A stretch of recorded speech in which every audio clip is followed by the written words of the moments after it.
Bonjour à tous, bienvenue pour ce nouvel épisode de Celeb Chat Podcast. Aujourd'hui, je voulais revenir sur quelques news people que j'ai sélectionnées pour vous. C'est parti!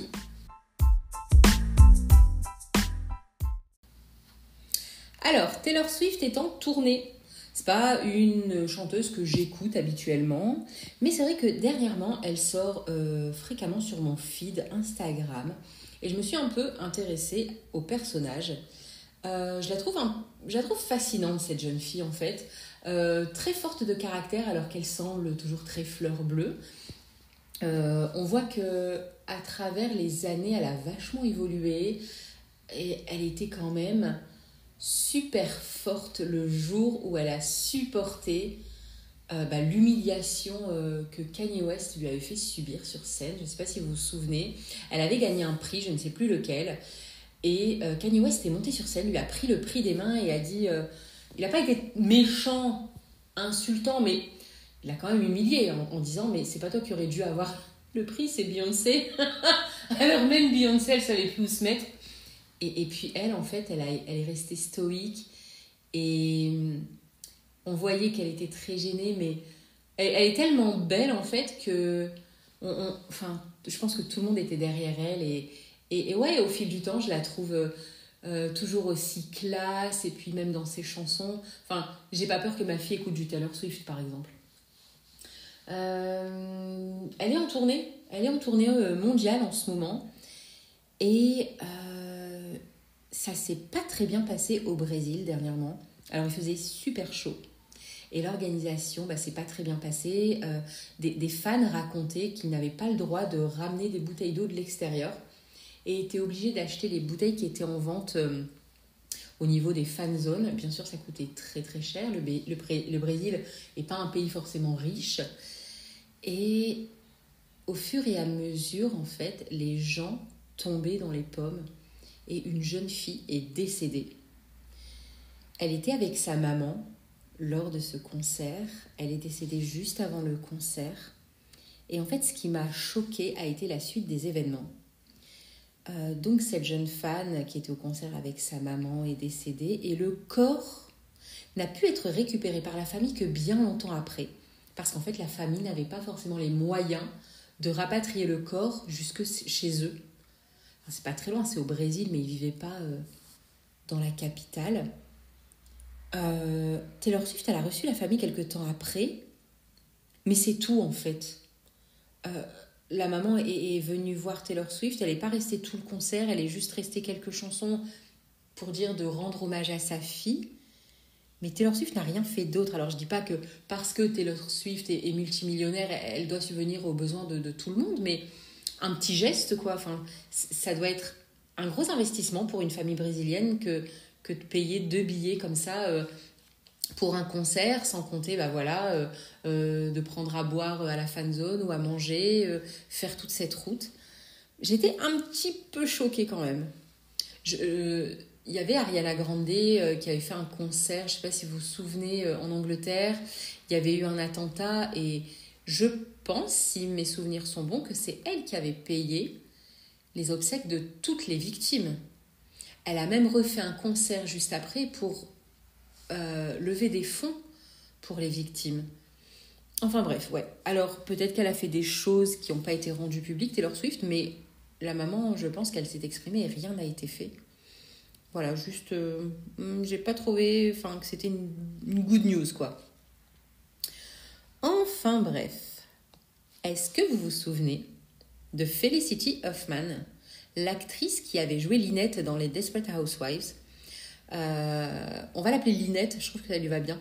Lynette s'est exprimée au sujet de sa condamnation. Elle avait effectué 15 jours de prison suite à la falsification du dossier scolaire de sa fille qui est entrée à l'université.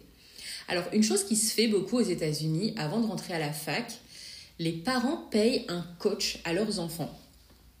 Pas tant pour avoir de bons résultats, mais pour préparer au mieux leur dossier. Ce qui est très important dans leur dossier, c'est ce que l'élève fait à part aller à l'école. Alors le coach leur dit, tu vois, ce sport par exemple, c'est hyper bien vu, tu devrais t'inscrire. Alors ça se prépare des mois et des mois à l'avance. et puis tu devrais aussi faire du bénévolat dans telle ou telle association. Et Lynette explique qu'ils ont rencontré ce coach et qu'en gros, il leur a dit, mais avec le dossier de votre fille, il n'y a aucune université qui va la prendre. Même si on essaye de lui faire des choses, elle n'a aucune chance d'entrer à l'université. Et Lynette explique un peu qu'il est devenu un peu, pas comme un gourou, mais presque, parce qu'en fait, elle écoutait tout ce qu'il disait et était d'accord avec lui quand il leur a demandé, voilà, vous me faites un chèque de autant et je prépare un dossier béton pour votre fille. Des fausses photos, par exemple, des fausses photos d'elle qui faisait du sport, des faux résultats, des fausses inscriptions à telle ou telle association. Et bien sûr, sa fille a été acceptée dans l'université de son choix. Cette magouille, entre guillemets, a été repérée par l'université et d'autres stars avaient également payé cette personne pour falsifier les dossiers de leurs enfants. C'est un peu la honte pour l'enfant, en fait. Je pense que sa fille n'avait rien demandé.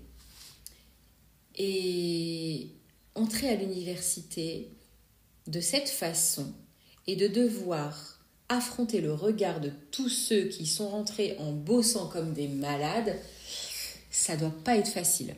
En tout cas, elle a fait ses 15 jours de prison. Elle a eu une grosse amende également. Mais en gros, elle disait, en fait, c'était pas que de ma faute. Je suis une maman et je devais le faire pour ma fille. Bon, ouais. Enfin, moi, je le ferai pas, mais c'est très américain, tout ça. Et sinon, Beyoncé a sorti un film sur sa tournée, Renaissance. Alors, ça n'a pas eu le succès attendu. Bon, ça a quand même rapporté quelques millions, hein. Mais c'était quand même classé derrière Hunger Games, Godzilla et les trolls. Les trolls. Faut le faire. Après, même en étant très fan de Beyoncé, de ses performances et de sa musique, j'ai pas envie de voir ça au cinéma, en fait.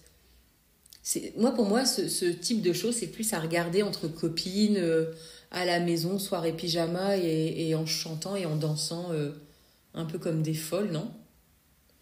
Et en parlant de Beyoncé, Blue Ivy, sa fille qui aura seulement 12 ans en janvier 2024, elle avait dansé sur un de ses concerts le 26 mai 2023.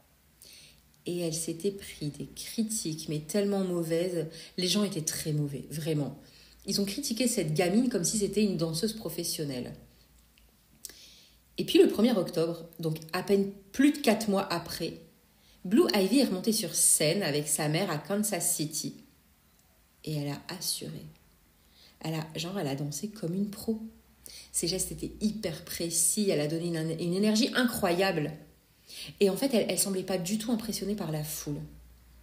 Alors je répète, elle n'aura que 12 ans en janvier 2024. Imaginez-vous être sur scène devant des milliers de personnes. Et en fait, plus tard, Beyoncé, elle a révélé que sa fille, elle s'était comme nourrie de ses critiques. Et elle avait fait en sorte d'être reboostée pour être meilleure lors de son prochain concert. Mais quel gosse pense comme ça, en fait? Je pense qu'il faut vraiment que ta mère, ce soit Beyoncé pour avoir ce genre de force mentale, en fait. Et puis, qui critique des enfants, en fait, sur Internet? Enfin, moi, ça me rend folle, ça. Il y a même des mères qui critiquent d'autres mères, alors soit, mais d'autres mères qui critiquent des enfants. Et d'ailleurs, ce sujet m'amène à Paris Hilton. Paris Hilton, elle a accueilli son 2e enfant, une petite fille prénommée London. Donc Paris Hilton, je ne la représente pas, mais c'est la hit girl. D'ailleurs, je vais sortir un épisode de podcast la concernant, parce qu'il y a énormément de choses à dire. Elle a sorti une 2e saison de sa télé-réalité Paris in Love.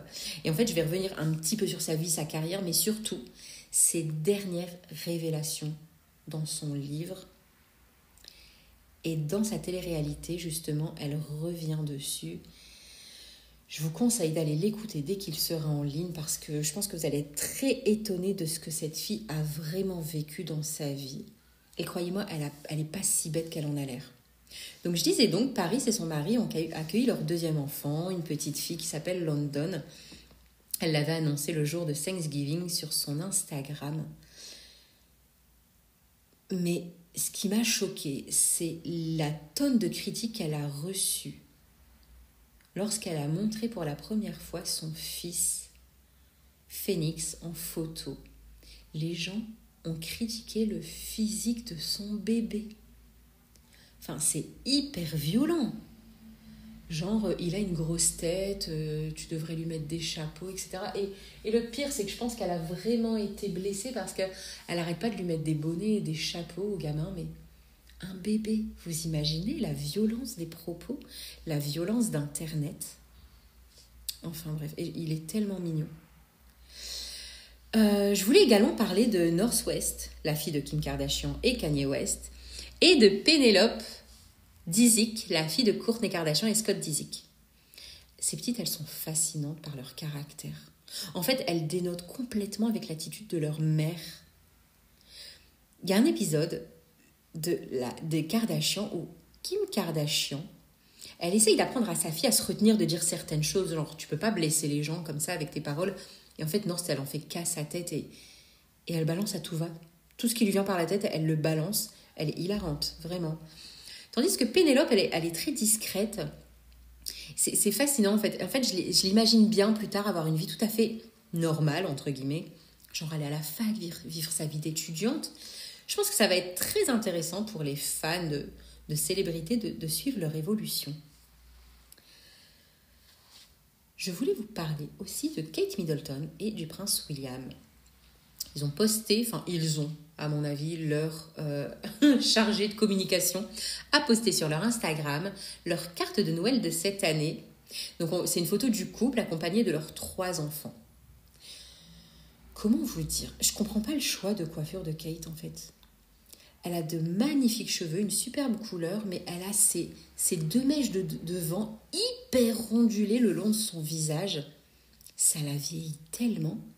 Elle qui a toujours été très à la pointe de l'élégance et de la mode, j'ai toujours aimé ce qu'elle portait. Mais là, je sais pas, c'est un très mauvais choix. D'ailleurs, dernièrement, en parlant de Kate, il a été révélé dans les médias et dans un bouquin que les 2 personnes qui ont soi-disant discuté de la possibilité que le fils de Harry et Meghan puisse être noir, ces 2 personnes sont le roi Charles et Kate Middleton. J'étais assez choquée et puis en fait je me suis dit mais pas tellement en fait. Enfin, le roi Charles de son côté il est un peu grossier parfois dans ses gestes ou dans ses paroles. On a su au fur et à mesure du temps qu'il n'avait jamais eu de pitié pour Diana. Kate que j'aime beaucoup est quand même assez calculatrice. Alors je sais que chez les Windsor, never explain, never complain. On ne se plaint pas, on n'explique pas, on ne s'adresse pas directement aux journaux, aux médias.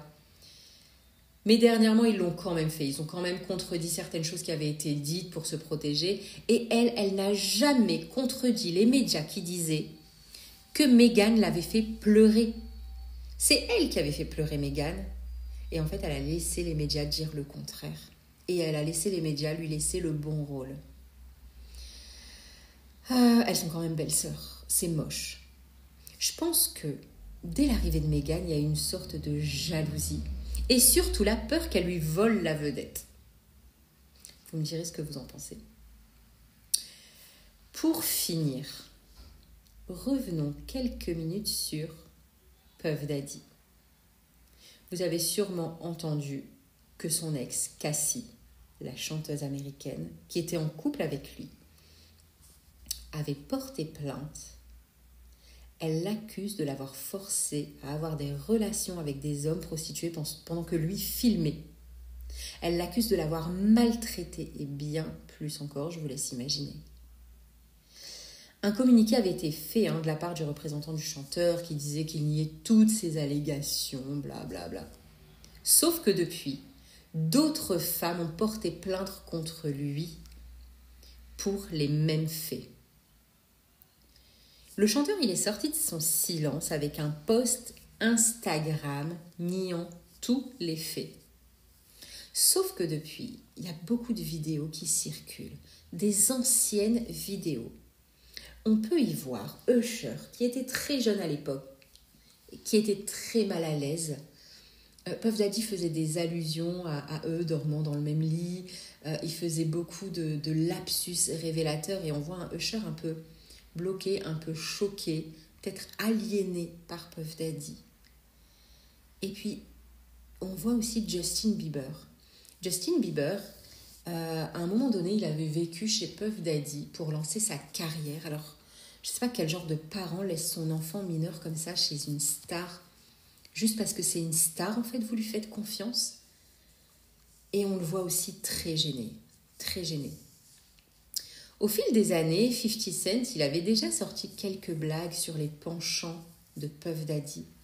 Et je ne sais pas si vous vous souvenez, ou peut-être que certains ou certaines d'entre vous sont trop jeunes pour avoir connu les Danity Kane. Les Danity Kane, c'était un groupe de musique, un groupe de filles américaines, un groupe formé par Puff Daddy dans une télé-réalité. Une des Danity Kane, qui s'appelle Aubrey O'Day, a repartagé le post Instagram de Puff Daddy dans lequel il nie toutes les allégations faites en son encontre. Et elle a rajouté une petite phrase en dessous dans laquelle elle dit « R. Kelly, mot pour mot ». Je vous rappelle que R. Kelly est actuellement en prison pour des faits similaires à ceux reprochés à Puff Daddy. Clairement, je suis choquée et pas choquée, car je pense que ce milieu, il est quand même très sombre, très sombre, que ce soit celui du cinéma, de la chanson, ou des célébrités en général. Je pense que derrière toute cette fame, cette gloire, doit se cacher des choses bien plus sombres. La chanteuse Cassie, elle a enlevé sa plainte directement après avoir révélé au grand jour ce qu'elle a vécu auprès du chanteur Puff Daddy. À mon avis, parce que beaucoup disent « Ah, elle a enlevé sa plainte juste après avoir reçu un gros chèque », mais je pense qu'il n'y a pas que ça. Cette femme, elle est maman aujourd'hui. Je pense qu'elle a dû recevoir pas mal de menaces. Et ce qu'elle veut, c'est protéger sa famille. Elle a été vachement critiquée pour ne pas avoir été une sorte de porte-parole des femmes victimes d'abus. Sauf que pour moi, cette femme, elle n'a pas à être porte-parole en fait. On est qui pour juger une femme victime ? Déjà, elle doit être hyper traumatisée. Et je ne pense pas qu'elle ait fait ça pour l'argent. Depuis, des plaintes contre le chanteur sortent à peu près toutes les semaines. Alors, je ne sais pas si avec son pouvoir et sa richesse, il arrivera à cacher tout ce qui s'est passé ou tout ce qu'il a pu faire à ces femmes depuis si longtemps. L'avenir nous le dira. Ou pas.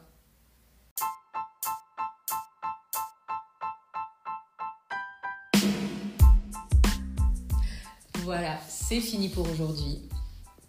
J'ai essayé de ne pas faire trop long. D'ailleurs, sur le compte Instagram CelebChat Podcast, où je suis plutôt active chaque jour, j'essaierai de faire un sondage pour savoir quel type de sujet vous voulez que je traite et surtout, quel est pour vous le temps idéal d'un podcast, la durée idéale d'un podcast. Alors moi, je vous avoue que quand je suis en train de faire, que ce soit mon ménage, les courses, la cuisine, ça fait rêver. Le podcast peut durer 45 minutes, je vais l'écouter. Mais je sais que parmi vous, peut-être que vous êtes en voiture ou alors vous n'avez que 10 ou 15 minutes devant vous. Donc je ferai des petits sondages pour savoir la durée idéale pour vous d'un podcast. C'est tout pour aujourd'hui. J'espère que ça vous a plu. Venez nombreux sur Instagram, CelebChat Podcast, me dire les sujets que vous préférez. M'envoyer juste un petit message, discuter, liker les posts, les commenter. On se retrouve très vite pour un nouvel épisode. À très bientôt.